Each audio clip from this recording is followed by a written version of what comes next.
बहुत समय पहले, जब सिंधु घाटी की सभ्यता धीरे धीरे खत्म हो रही थी, तब भारत में एक नई सभ्यता ने जन्म लिया। इसे वैदिक सभ्यता कहा गया। यह सभ्यता आर्यों की थी और उनकी जिंदगी के बारे में जानने के लिए हमारे पास सबसे पुराने और महत्वपूर्ण ग्रंथ वेद हैं। विद्वानों ने वैदिक समय को दो हिस्सों में बांटा है। ऋग्वैदिक युग 1500 ईपू से 1000 ईपू तक, उत्तर वैदिक युग 1000 ईपू से 600 ईपू तक। ऋग्वैदिक युग में आर्य लोग छोटे छोटे समूहों में रहते थे। वे गाय पालते, खेती करते और अग्नि की पूजा करते। उनका जीवन बहुत सादा और सरल था। लेकिन जब उत्तर वैदिक युग आया, तब सब कुछ बदलने लगा। इस समय तक आर्यों ने वेदों के आधार पर संहिताएं, ब्राह्मण ग्रंथ, आरण्यक और उपनिषद लिखे। समाज में नए नए वर्ग बनने लगे। धीरे धीरे 5 बड़े जनसमूह, जिन्हें पंचजन कहा गया, मजबूत हो गए। अब ये छोटे छोटे गांव बड़े बड़े नगरों और राज्यों में बदलने लगे। कहीं छोटे छोटे राजा थे, तो कहीं बड़े बड़े साम्राज्य खड़े हो गए। आर्यों का फैलाव इतना बढ़ा कि वे गंगा और उसकी सहायक नदियों तक पहुंच गए। इस तरह आर्यों ने भारत की धरती पर एक नई दुनिया बसाई, जहां धर्म, समाज, राजनीति और ज्ञान सब साथ साथ आगे बढ़े। भारत की धरती पर लोग अपनी जिंदगी जीने के लिए तरह तरह की चीजें बनाते थे। वे मिट्टी, पत्थर, धातु और लकड़ी का इस्तेमाल करते। मिट्टी के बर्तन, खिलौने और मूर्तियां उनकी रोजमर्रा की जरूरतों को पूरा करतीं। धातु से बने औजार और गहने उनकी ताकत और कला का प्रमाण होते। धीरे धीरे उन्होंने चित्र बनाना भी सीख लिया। ये चित्र केवल सजावट नहीं थे, बल्कि उनकी संस्कृति और जीवन के आईने थे। दीवारों, गुफाओं और स्मारकों पर बने चित्र उस समय की कहानियां सुनाते थे। स्मारक और शिलालेख तो जैसे उनके जीवन का दस्तावेज बन गए। इनसे हमें उनके त्योहारों, पूजा पाठ, वेशभूषा और रहन सहन के बारे में जानकारी मिलती है। पुरातत्ववेत्ताओं को जब ये अवशेष मिले तो उन्हें समझ आया कि भारत की सभ्यता कितनी पुरानी और समृद्ध रही है। खिलौनों से बच्चों का बचपन झलकता है। मिट्टी और धातु के औजारों से उनका श्रम और बुद्धि दिखाई देती है, और चित्रों से उनके सपनों की झलक मिलती है। यही कारण है कि आज हम अपने पूर्वजों की कहानियों को सिर्फ किताबों से नहीं, बल्कि इन पुरातात्विक अवशेषों की भाषा से भी जान पाते हैं। जब हमारे देश में घने जंगल और छोटी छोटी बस्तियां थीं, तब कुछ बड़े और ताकतवर राज्य बने। इन राज्यों के नाम थे कौशल, काशी, विदेह, मगध और अंग। इनमें से मगध और अंग सबसे प्रसिद्ध हुए। धीरे धीरे एक नया समय आया, जिसे लोग उत्तर वैदिक युग कहते हैं। इस समय अलग अलग जगहों पर बहुत से छोटे और बड़े राज्य बन गए। कुछ तो इतने बड़े थे कि उनमें हजारों गांव और शहर आते थे। उन राज्यों के पास अपनी सेना होती थी, राजा होते थे और उनकी रक्षा के लिए मजबूत किले भी। लोग खेती करना सीख गए थे। गेहूं, चावल और जौ जैसी फसलें उगाई जाती थीं। खेतों में बैलों की मदद से हल चलाया जाता था। व्यापार भी बढ़ने लगा। एक राज्य से दूसरे राज्य तक सामान ले जाया जाता था। शहरों में लोग गहने बनाते, कपड़े बुनते और मिट्टी के सुंदर बर्तन तैयार करते। राजाओं के दरबार में विद्वान आते और बड़े बड़े ग्रंथ लिखे जाते। लोग धीरे धीरे समझदार और शिक्षित होने लगे। समाज में एकता, नियम और अनुशासन आने लगा। यही कारण है कि इस समय को लोग बहुत महत्वपूर्ण मानते हैं। यह वह दौर था जब हमारे पूर्वजों ने खेती, व्यापार और तकनीकी विकास की मजबूत नींव रखी। सचमुच यह भारत के इतिहास का स्वर्णिम अध्याय था। नगर में विद्वानों की सभा लगी थी। सभा में बड़े बड़े पंडित, आचार्य और विद्यार्थी बैठे थे। सभी का विषय था इतिहास कैसे लिखा जाए। सभा के बीच में एक वृद्ध आचार्य खड़े हुए। उनके चेहरे पर ज्ञान की चमक थी। उन्होंने कहा, बच्चों याद रखो, इतिहास बिना प्रमाण के अपंग है। सभा में खुसुर पुसुर होने लगी। तभी एक जिज्ञासु युवक ने हाथ उठाया और बोला, गुरुदेव, प्रमाण का क्या अर्थ है? क्या केवल कहानी सुनाकर भी तो हम इतिहास कह सकते हैं? आचार्य मुस्कुराए और बोले, नहीं पुत्र, बिना दस्तावेज, बिना प्रमाण इतिहास अधूरा है। इसलिए विद्वान कहते हैं, नो डॉक्यूमेंट्स, नो हिस्ट्री। यदि किसी घटना का कोई लेख, पत्थर पर लिखा शिलालेख या वस्तु न बचे, तो आने वाली पीढ़ी उसे केवल कल्पना मानेगी, इतिहास नहीं। सभा में सन्नाटा छा गया। फिर आचार्य ने मिट्टी से निकले एक पुराने बर्तन की ओर इशारा किया और बोले, यह देखो, यह बर्तन हजारों साल पुराना है। यह हमें बताता है कि उस समय लोग कैसे रहते थे, क्या खाते थे। इसी तरह पुराने अवशेष, शिलालेख और पुरानी किताबें हमें अतीत का सच बताती हैं। तभी एक अन्य पंडित ने कहा, तो गुरुदेव, इतिहास के दो मुख्य स्रोत हुए, साहित्य और पुरातत्व। आचार्य ने सिर हिलाकर सहमति जताई और बोले, सही कहा। साहित्य हमें घटनाओं की कहानी सुनाता है और पुरातत्व हमें उन घटनाओं का प्रमाण दिखाता है। यही दोनों मिलकर हमें सच्चा इतिहास बताते हैं।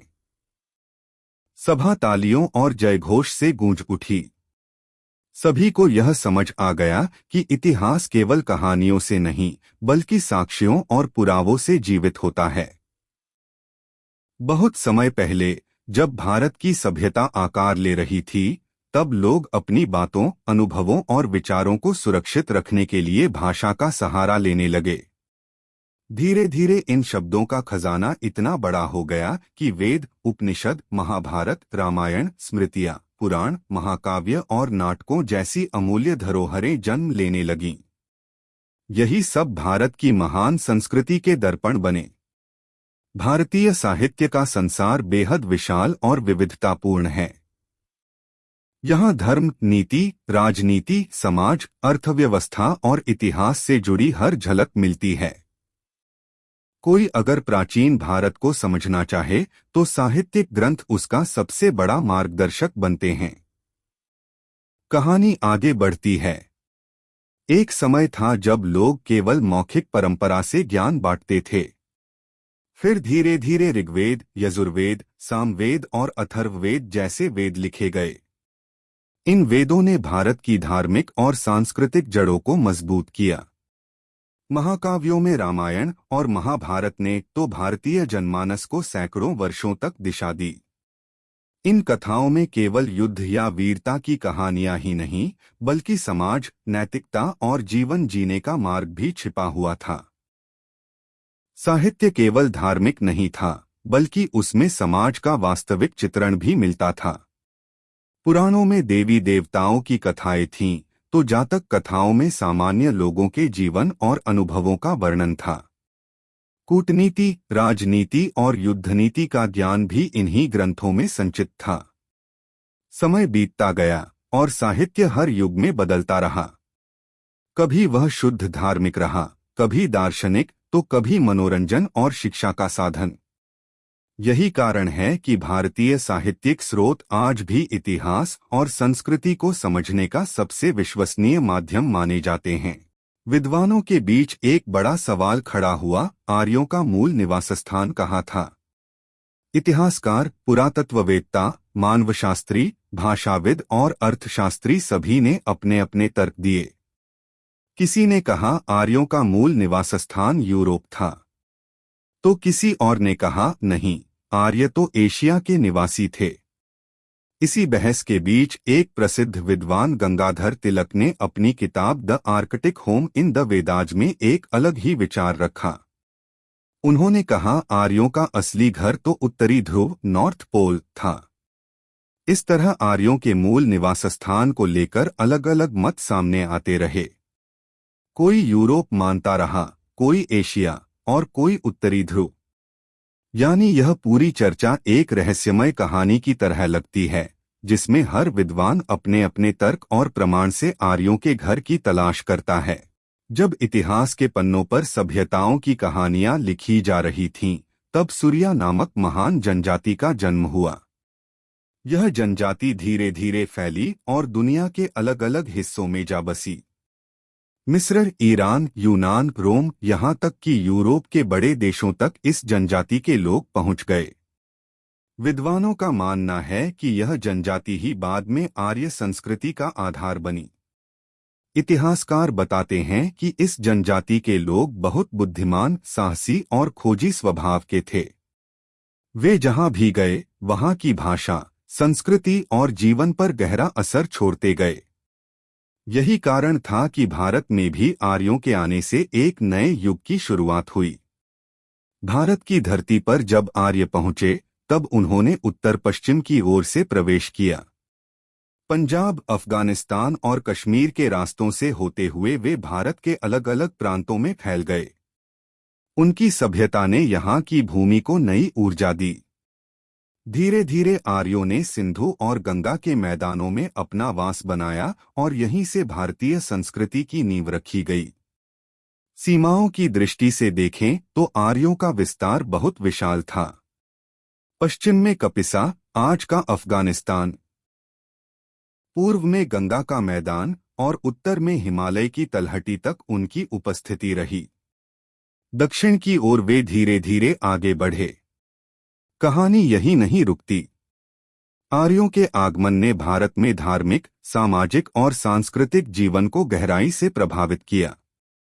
उन्होंने वेदों की रचना की, जिनसे ज्ञान और धर्म की ज्योति पूरे भारतवर्ष में फैली। यही कारण है कि भारत की संस्कृति की जड़ें आज भी इतनी गहरी और अटूट दिखाई देती हैं। वेदकाल का युग था। उस समय सप्तसिंधु प्रदेश की धरती पर लोग बसे हुए थे। यह प्रदेश इतना महत्वपूर्ण था कि उसकी सभ्यता और संस्कृति ने आने वाली पीढ़ियों को भी प्रभावित किया।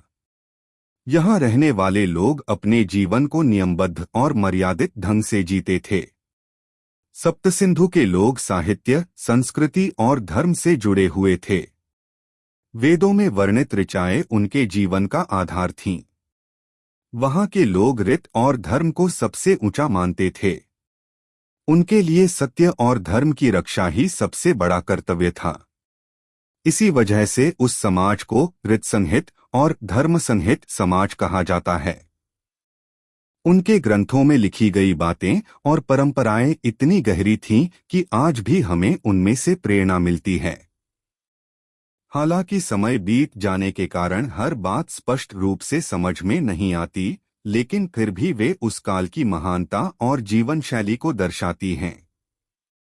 धीरे धीरे इस समाज ने एक व्यवस्थित शासन व्यवस्था भी बनाई। शुरू में तो उनके परिवार या कुल के मुखिया ही प्रमुख हुआ करते थे, जिन्हें कुलपति कहा जाता था।